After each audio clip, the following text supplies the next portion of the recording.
banggitin niyo po yung pangalan, Ako si Felix Bonoy Ponferrada, na hinirang sa katungkulan bilang nainirang sa katungkulan bilang Sangguniang Panlungsod, ay taimtim na nanunumpa, ay taimtim na nanunumpa, natutuparin ko ng buong husay at katapatan natutuparin ko ng buong husay at katapatan sa abot ng aking kakayahan, sa abot ng aking kakayahan.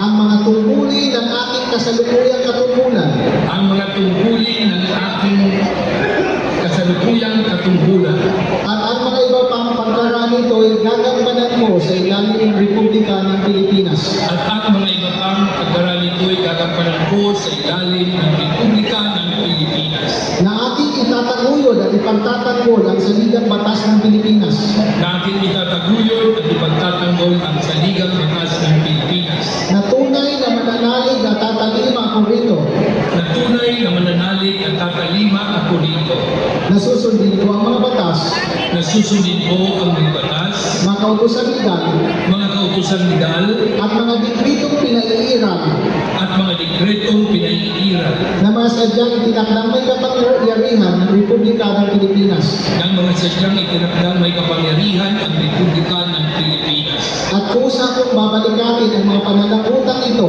At kusa kong babalikatin ang mga pananagutan ito nang walang anumang pasubali nang walang anumang pasubali o hangaring umiwas. o hangaring umiwas. Kasi halawa ako ng Diyos. Kasihan nawa ako ng Diyos. Binabati ko kayo.